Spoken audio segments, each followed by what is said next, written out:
Goodness, look at all these textbooks. Okay, well, I use different textbooks as I make my videos, but if you use the playlists, I tend to go with the Go Math.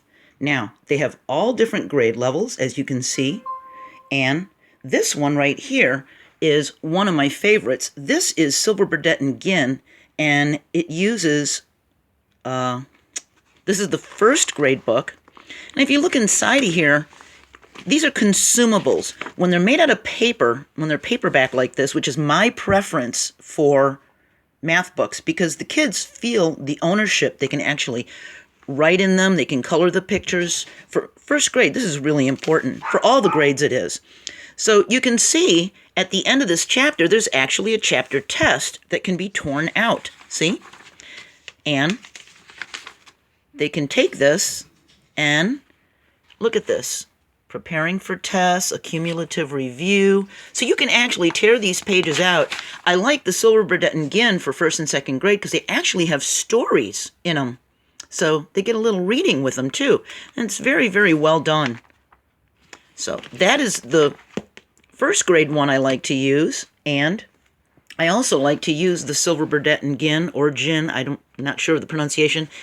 I like to use it for second grade because of the same reason. It's got stories inside of it, and it's got the tests that can be ripped out. And look at that. It's actually got a little clock that you can punch a hole through that center and make the hands of the clock.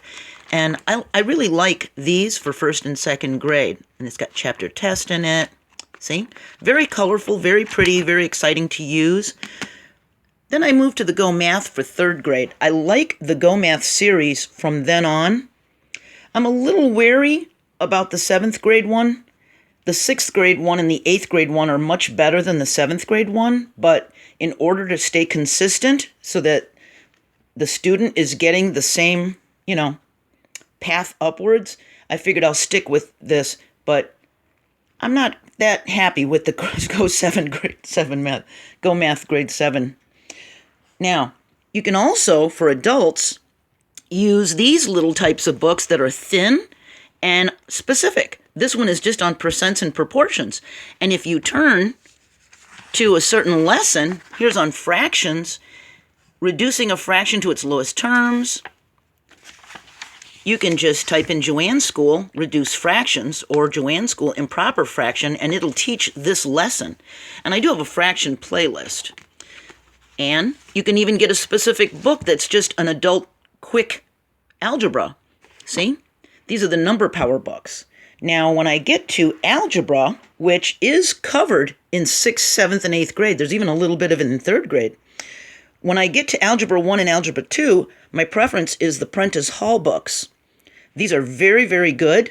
And if you look, actually right now, this is 5-3, multiplying and dividing monomials, and here is multiplying monomials, and here is dividing monomials, and if you look up at my dry erase board, I'm doing that right now. I'm about to make this video, dividing monomials, 5-3b. See? And the way I do it is, if this is 5-3, this is the first lesson, then that's 5-3a and 5-3b. See? I could have done the 1 and the 2, but I thought there would be too many numbers in the title, okay? When we're done with this, it's going to go on to scientific notation of 5-5.4. This would be 5.4a.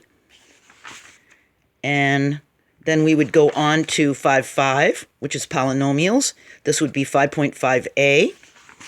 The next lesson would be 5.5b, 5.5c. And in the Go Math, I do basically the same thing. So let me grab this 6th grade one, and I'll show you. When we get to a lesson, it'll say 2.7. So if there is a topic about solving a simpler problem, this is really good. Look at all the workspace they give you to solve this one problem. And all these pages are perforated to be able to be torn out if you want to.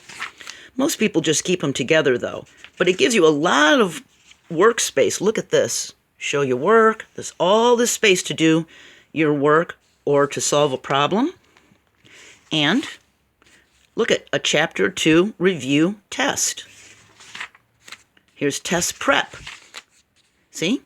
And you can actually use that as the test. And then it goes on to the next unit. So I really prefer the Go Math books for grade school and middle school, and going up to the Prentice Hall books for Algebra 1 and Algebra 2. And I'm going to go on to trig and calculus after that. But right now, this is the one we're working on, is the Algebra 1. That's where I'm at. But I still need to make first and second grade. Haven't done that yet, but I will. And I just have a lot of requests for Algebra 1 and Algebra 2, so that's why I'm doing that. So check out the Go Math textbooks. You can get them on Amazon. I have no affiliation with them. I just like them. And you can even buy used copies, but make sure, if you do, that they're unwritten in, okay? You can ask the seller, is there any writing in it? Because you want a fresh one for your student, okay? And I homeschooled my kids and felt very strongly that homeschooling was a better option than paying really high tuition or sending them to a Chicago public school. And I'm glad I did, because my kids are extremely well-read and intelligent, and I'm very proud of them. So good luck on homeschooling, if that's what you're doing. Bye.